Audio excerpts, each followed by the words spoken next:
Hello everyone, this is Satyam Gothi and I welcome you all to this webinar on behalf of Secure Layer 7.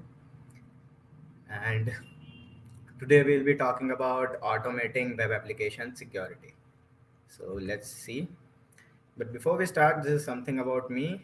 I am an associate security consultant at Secure Layer 7. Now, Secure Layer 7 is a cybersecurity company where we provide different kinds of services related to cybersecurity. So that's what we do.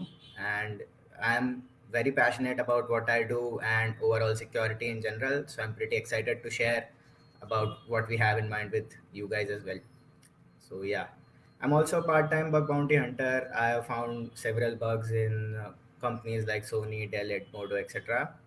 I also have a YouTube channel and a blog as well. I go by the name Rogue SMG. So yeah, you can check that out. Moving ahead, the first question is why do we need to automate? Now, as you all know, recently there's been a trend of recon and automation, and that's for a good reason. The open source intelligence is getting stronger and day by day, and we are getting a lot of lot of data and a lot of things are being logged somewhere on the internet. So automation greatly reduces the time you take to perform easy level or surface kind of things, and that saved time could be invested into finding more deeper things. So that is the main goal of our automation. And yeah, as you can see, we'll cover a much wider scope. We won't miss out on easy bugs and we'll stay ahead of others. The main ultimate aim is to save our time.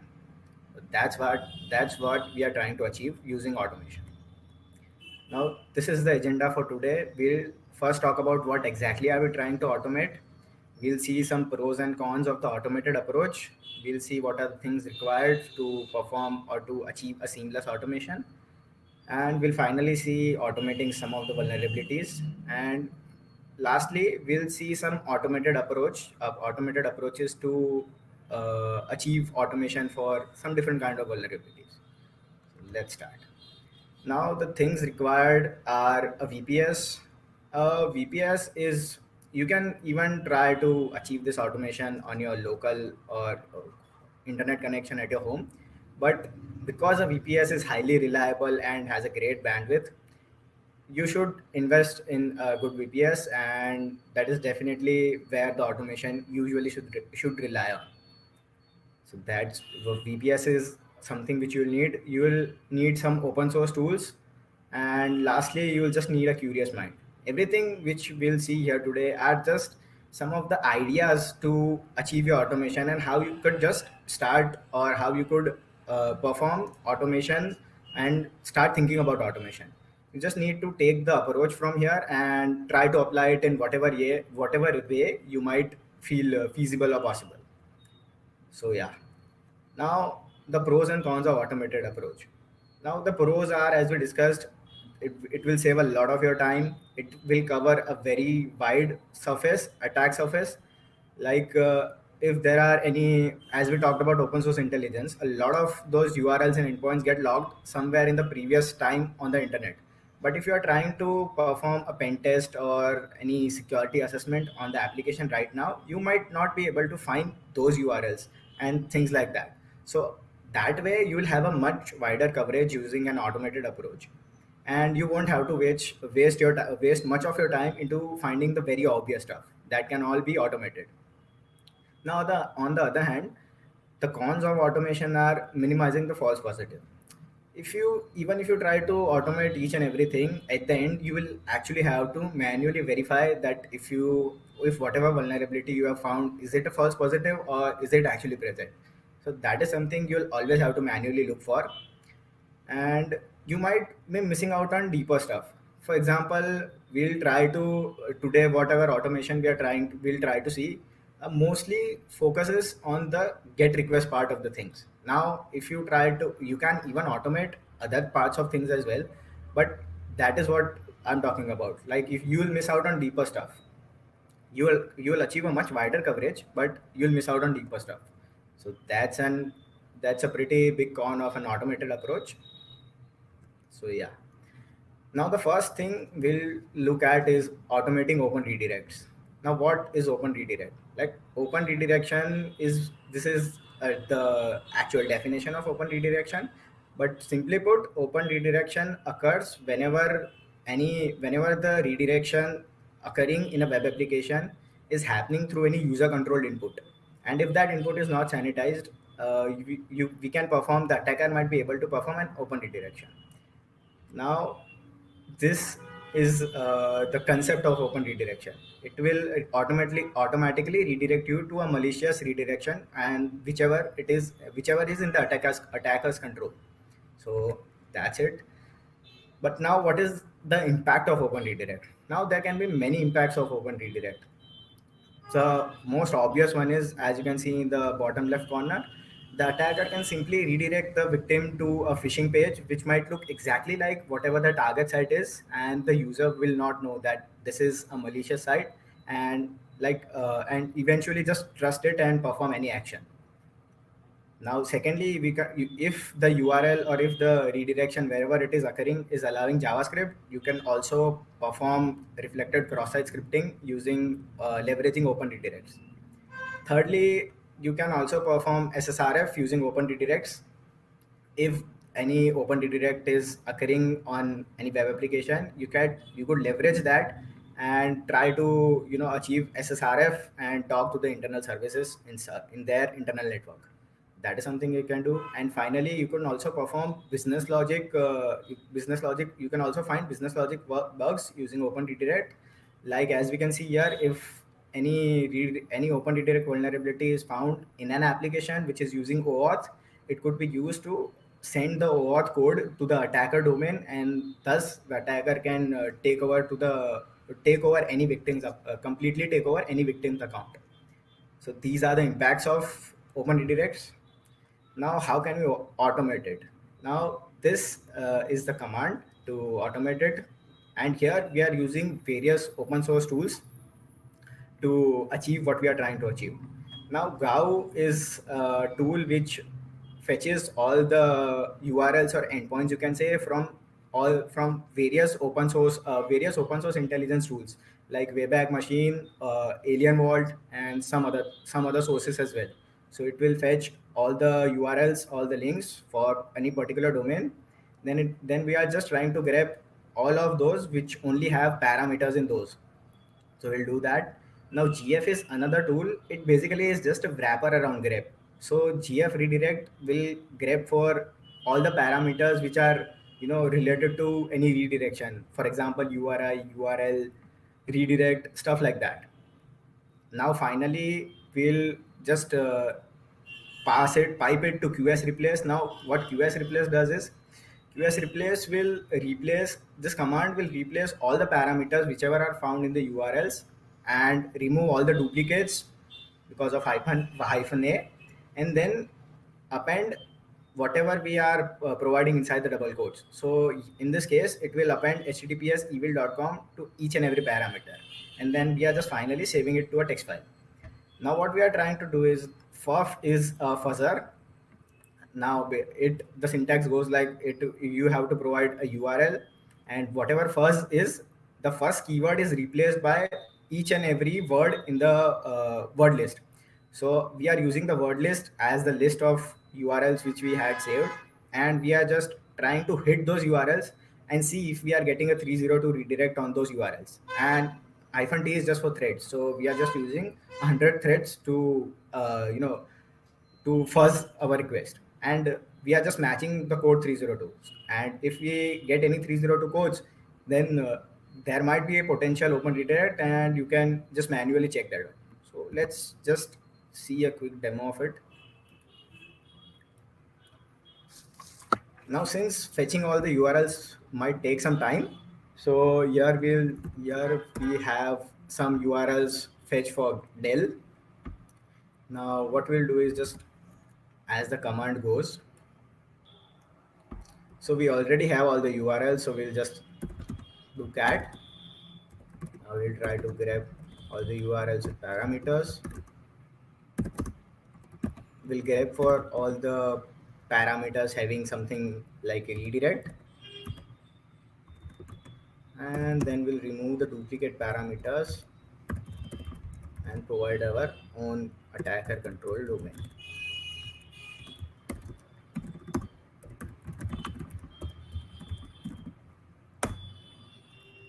Now, as you see, this is how a final URL or endpoint might look like. All this is the parameter, and it replaces the value with whatever you had provided. And this is just the URL encoding which they did. Now, we just provided to FUF. -u is for URL. First is the keyword where all the links or words from the from the word list will get replaced. -mc to match the code 302.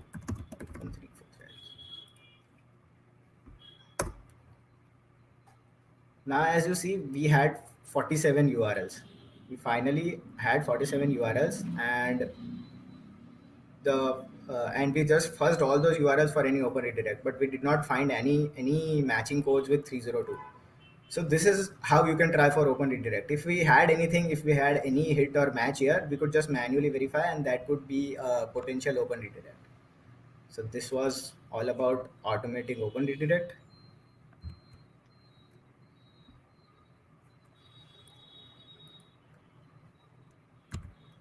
Now let's talk about automating SSRFs. Now, what is SSRF? SSRF is basically a way which allows you to talk to the services present on their internal network or their local host. That is the basic definition of SSRF. Now, as you can see, we only have access to maybe port 80 or 443, which is the web interface, and all the other services, all the internal services or any databases which are running maybe on the local host, we do not have access to that. So by this SSRF, it is basically a way to exploit that and talk to the internal services. Now, what are the impacts of SSRF? Now, SSRF in almost all the cases leads to any sensitive data exposure. So in every and all cases, there is some leakage of sensitive data using SSRF. Now, going in particular, SSRF allows us to maybe read local files or get data about the services. So here, as you can see, we are getting a response from collaborator. This is just a Burp collaborator URL, which is a service which is used to verify the presence of open redirects. This is it. Now here below it, if you can see, we are just trying to hit the server status for the local host, as here SSRF is present. Now here it shows all the details of the server status, and if we try to directly access the server status, it might not be showing us because of the firewall present on the web application. But as it thinks that we are a local host and maybe the local host generally does not have any authentication required, it will fetch the results back to us. Similarly, here we are trying to fetch the details for services like AWS or Azure. Here, this is the URL for AWS, and you could potentially get SSH keys or the AWS secret keys and credentials, and then that is a very critical vulnerability. So these are the things which you can do with SSRF. Now, automating it is very similar to how we automated open redirects, because the concept is almost the same for open redirects and SSRF. So even here we are trying to fetch all the URLs using GAU and grepping for all the parameters. But here, instead of redirects, we are grepping for parameters which are where SSRF is found most. This is all the public data where all the reports are scraped, and the parameters where generally the reports are being submitted, where someone has found SSRF, all those parameter values or the parameter names are included here. So all those will be fetched or grabbed here. And finally, instead of replacing all the parameter values with any random link, we'll try to append our collaborator link or any server link which we are trying to get our hit back on to confirm the SSRF vulnerability. And similarly, using FUF, we'll again try to hit all those URLs. But here, as you can see, we do not need to match any 302 code. or any 200 code, because if the if any SSRF vulnerability is present, we'll surely get a hit on our collaborator server. So that is how you can confirm that vulnerability. So let's just see.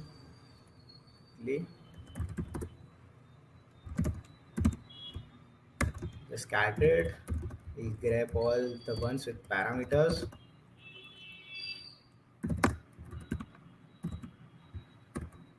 We'll further grabbing only the parameters having something like SSRF in them. And finally,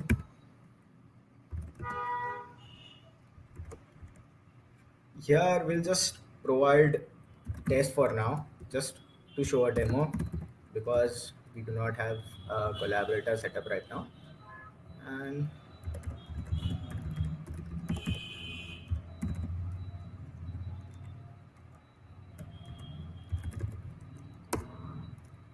here we have it. Menu. First, for replacing everything from potential ssrf.txt, and here, as we didn't set up the collaborator server, we just, as an example, try to see if we are getting 200 okay or not. So here, as you can see, there are 44 URLs fetched, and if we need to confirm that, just, so as you can see, you have 44 lines in the code, and all of this were tested, or all of this were probed to check if we had any matches or not. So this is how you can automate SSRF.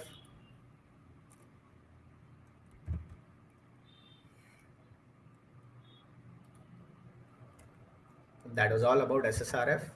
Now we'll try to automate SQL injection. Now what SQL injection is? So this is the definition for SQL injection. Well, SQL injection is basically any way or any vulnerability where you are able to fire SQL queries and interact with the database server behind the web application. That basically is SSRF, SQL injection. Sorry.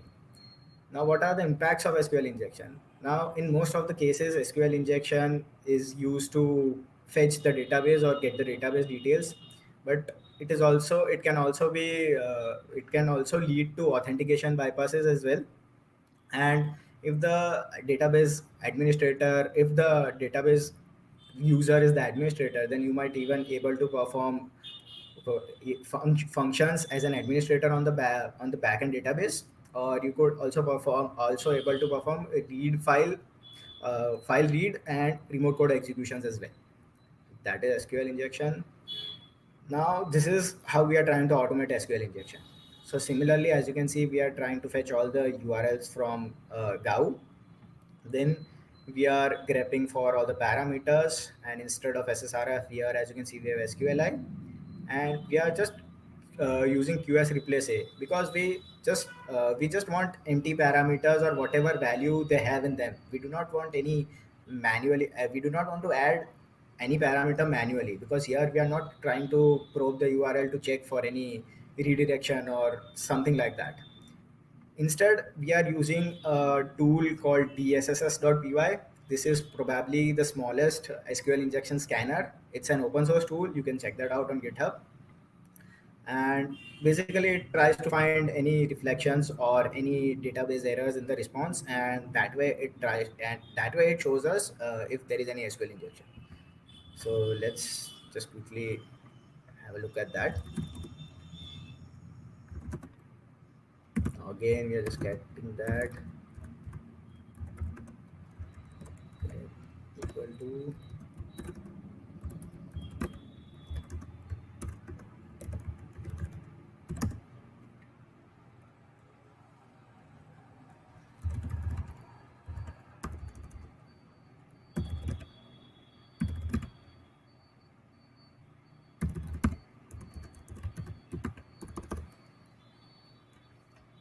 just a second. Let's see.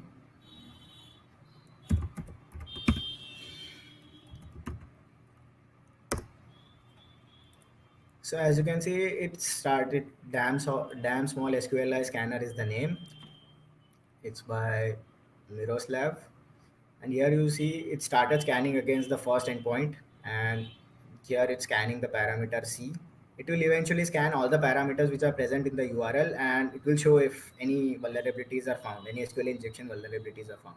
So this is pretty easy, and the main goal of performing automation is like you can, if you have thousands of URLs or if you have a lot of things, you can just keep the script running and forget about it, and finally just try to come back and look for the results.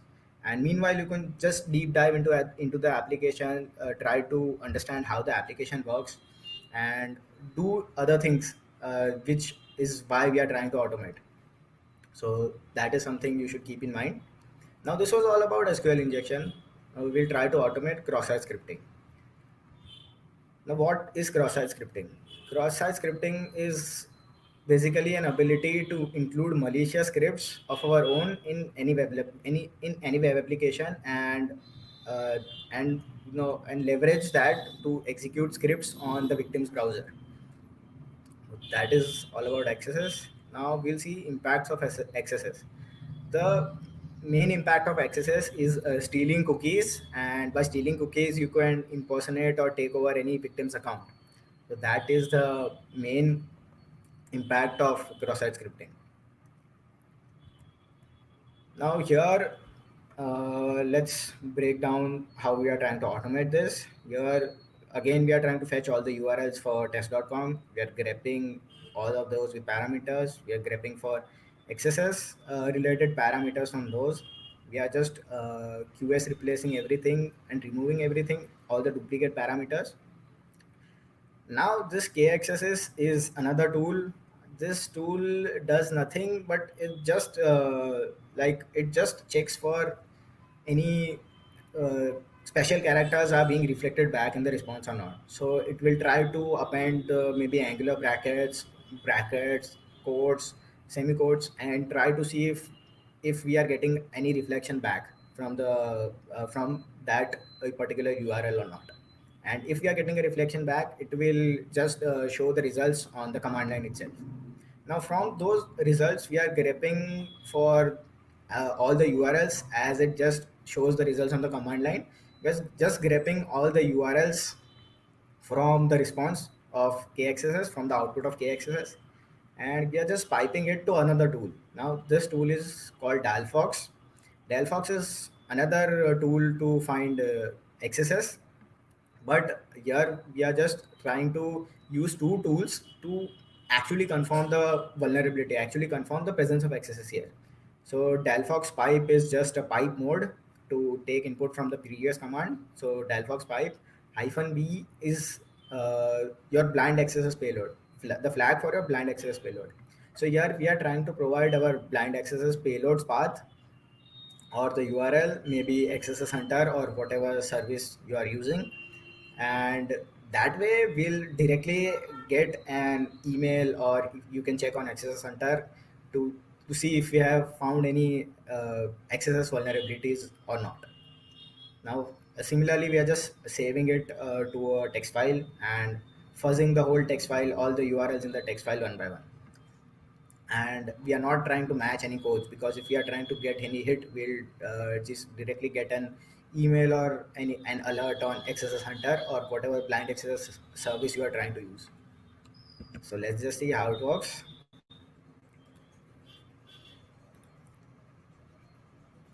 Let's just keep it running.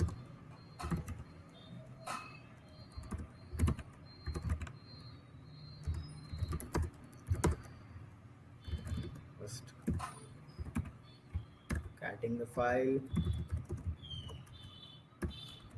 grabbing the ones with parameters, grabbing the ones which has XSS related parameters, and then removing the duplicate parameters, piping it to check for the responses if there are any reflections or not, and grepping for the URLs. So let's just skip this part for now and just directly pipe it to Dalfox just to show an example, because I don't have the regex copied. -b, and just for the sake of it, we can try something like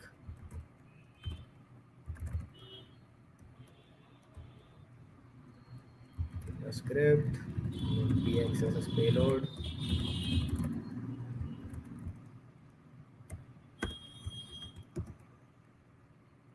and just save it to a text file.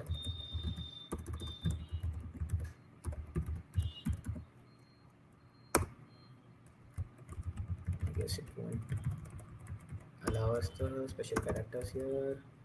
This was just to show you an example. You can directly provide your DXSS payload. So as you can see, Dialfox did not find any targets.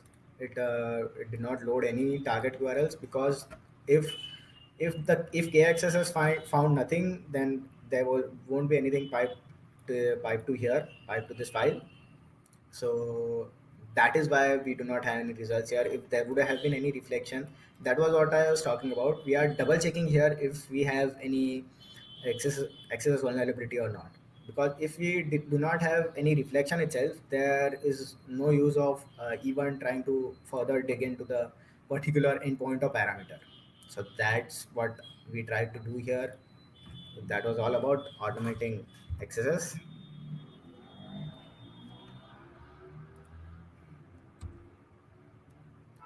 Now that was all about automating some vulnerabilities. We just tried to automate some of the vulnerabilities, and even though they seem like different parts, you can just make a bash script and just enter a single command, and all the tools will run at once or one by one, whatever you want. But that was just to give you an idea of the approach on how you could try to achieve automating all those vulnerabilities. Now, semi-automating some vulnerabilities. Why semi? Because these automation requires Bob suit or any other proxy. That is why. And second one is it requires some level of user interaction to basically configure Bob suit and try to traverse the web application. And we'll see why and how in just a little while. Now, automating access control bugs, privilege escalation, and IDOS. How we want to try to automate those access control bugs. We'll be using auto repeater. Auto repeater is a Bob extension. It is available for free. It's also available in the community version. And if you have ever used match and replace on Bob, it's just like match and replace on steroids. App auto repeater is a very simple yet extensive Bob extension, and it's specifically made for automating finding access control bugs. The core concept here is for each request, whatever you trigger on the web application while traversing the web application or clicking around in the web application, for each request triggered, it is matched it is matched by auto repeater on the basis of some parameters or some user defined criteria, whatever you manually have defined. And if that URL or endpoint is matched, it automatically creates or automatically makes another request using maybe some different cookies or different IDs, different headers, whatever you have defined in auto repeater. So that is the core concept of it. We'll just see it in a short while. Now we'll just see the basic usage, and we'll actually try to see how it looks like as well. Now here, see, the first thing is we'll have to edit the replacement. We'll have to define the criteria on the basis of which auto repeater will match all the requests. So here we are trying to capture all the request. Request string is the type. So if QH test 9924 is found anywhere as a string in the request, it will match all those endpoints. It will replace that value with QH test 9923, and then it will again trigger that request to check if we are actually getting any data back or not. Because if we are getting any data for 9923 as well, then as you might have guessed it, you have found an IDOR. So as I said, it will automatically fill and automatically try to replace the parameter or the value and perform another request. And it will populate the results table in a very pretty neat format.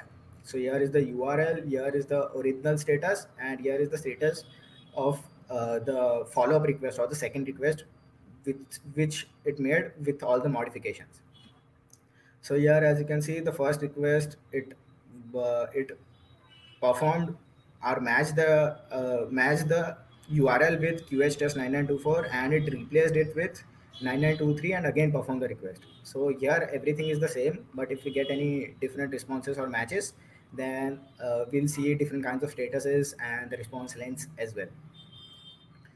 So that is it. And we'll see automating some basic business logic bugs. Now this is also a part of semi automation, and again we'll be using auto repeater for the thing, or you can even use match and replace as well. But auto repeater has a lot of more features and it's a bit more extensive than the basic match and replace which we have in PubSuite. Now what you can do is you can change cookie values, you can try to change user agents, host headers, you can add custom headers, cookies, parameters, you can remove cookies, you can basically play around the whole request body or the request headers and see how the web application reacts to it, or how it or if it discloses any sensitive information, if it just behaves weirdly with maybe for example, it might happen that the web application or the website designed for web is secure, but if you try to use a mobile user agent, then you might find some vulnerabilities, or the application just might behave a bit differently. So that was just a basic example, and all those types of vulnerabilities you can find using auto repeater. Now here are some examples. Here in the first place, it just is matching the response body for any value false, and it just changes it automatically to true. So, for example, if any web application does not have proper checks on and perform just changes based on the response directly, then if we change values from false to true or 0 to 1, you might see you might bypass some of the restrictions in place. For example, you might be able to bypass if the account is trusted or not, or something like that. So that is that those kind of bugs you can easily find using match and replace or auto repeater. Here again, there is another example. Here the host header is changed, and we are changing the host header from example.org to bar.example.org to check for any host header injections or as well. So this is also something you can do. Here, as you can see, we are manually adding some headers to the request to check for any bypasses, any rate limiting bypasses using origin IP or X remote IP headers. And finally, we are trying to change read only to admin from all the requests from the response body. So if the web application is does not have any proper checks, then we can directly able to perform admin functions, and you do not have to worry about anything. Every request which is matched, it will automatically replace all the values from that request. So yeah, and just we'll try to see that in auto repeater in action. So let's just remove this. So this is basically what auto repeater looks like, and this is just the community version of Verb, and auto repeater is a free extension. You can get it from the web store. So there's that. Now here we need to add any replacements. So let's just try to replace something.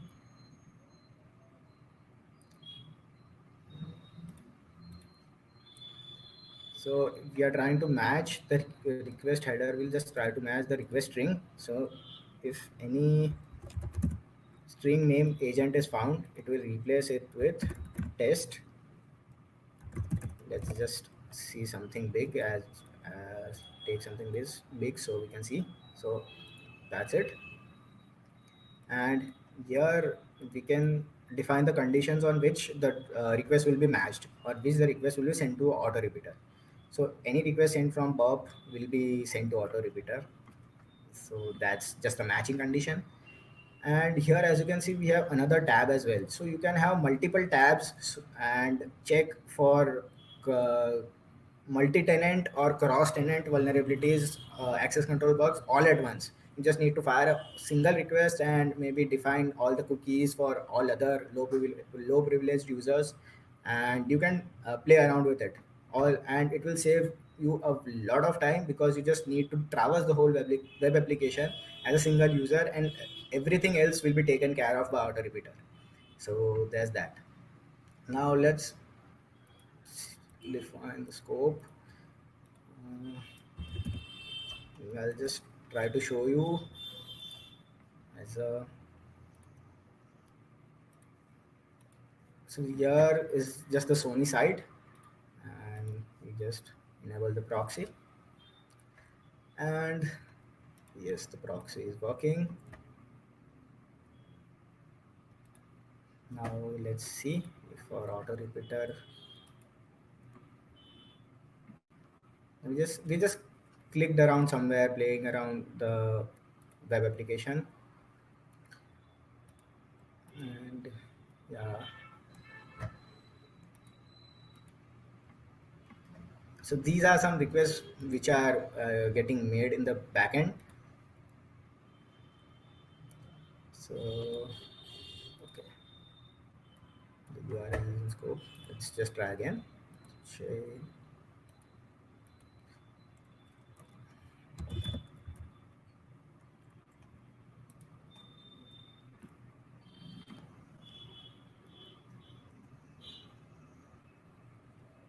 So here I'm just trying to show you an example of how the how the replacement takes place. So let's just see. The no worries. We'll just try to see. You can also try to take any request and right click, send to auto repeater as well. So here what auto repeater did is, let's see. So here we have defined agent. So here it matched agent and it replaced the agent with test check 123. And based on that, it showed us whatever status code we had originally, and with the modified request, which original response length we had, the new response length with the modified request, and the difference between response length. So it's a very, very good tool, very extensive tool. And see, as you can see, you can change user agents, you can maybe add some more parameters as well. Let's just try to add a header.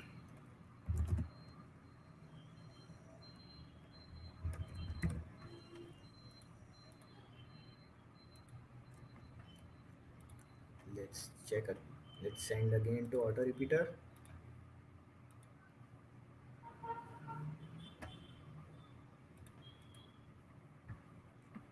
Okay, so I guess we need to define it a bit differently here. I don't exactly remember the syntax here, but you get an idea. You are able to the change the request and modify the request on the fly itself for each and every request that are being triggered from the web application. So that is a very cool thing to do, and a very neat, very time saving technique which you can apply to your pen testing or bug bounties as well, and find access control or business logic vulnerabilities by this way. So that was it for the talk. Now I'll again try to give you the mention a few takeaways. Now, if you find yourself doing the same manual task more than five times in a row, just try to automate it.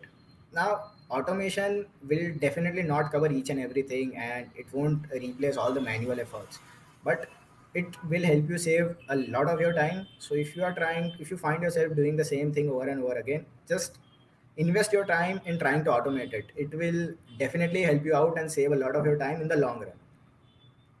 Now, don't completely rely on automation. In most cases, you are just scratching the surface. Now, as we even saw here, we were just relied on all the get parameters and all the parameters based vulnerabilities itself. Now, everything else can be automated to some extent as well, but most of the things you'll actually have to dig in and look manually, because the most interesting vulnerabilities and the most interesting things you will find deeply in any function or any module itself. Don't be afraid to experiment. There's endless possibilities and potential. As I said, all of the techniques or all of the scripts which we saw here are just a basic example, or just to give you an idea about the approach, and help you get thinking about how you can achieve something which you are trying to do automatically. And finally, give back to the community. This talk and the automation a lot of people are doing would not be possible if our community is not so good, and the people won't be sharing all these awesome open source tools which they are doing. So always try to give back to the community and be a part of it. So, and these were some references which are used for the presentation, which we use for the presentation. And that's it from my end. Thank you so much for joining in us. Thank you so much for being a part of this webinar. And Secure Layer 7 is grateful for all of you. Thank you, Satyam. Satyam, just hold on. I'll check if anyone has any questions for us. Yeah, sure. Yeah. Team, can you anyone from the audience, if you have any questions, please do share in the chat box, or I can also add you to the screen if you want to discuss with Satyam.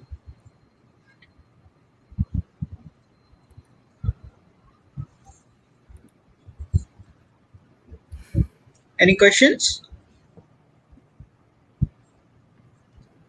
Please feel free to ask anything. Yeah, surely.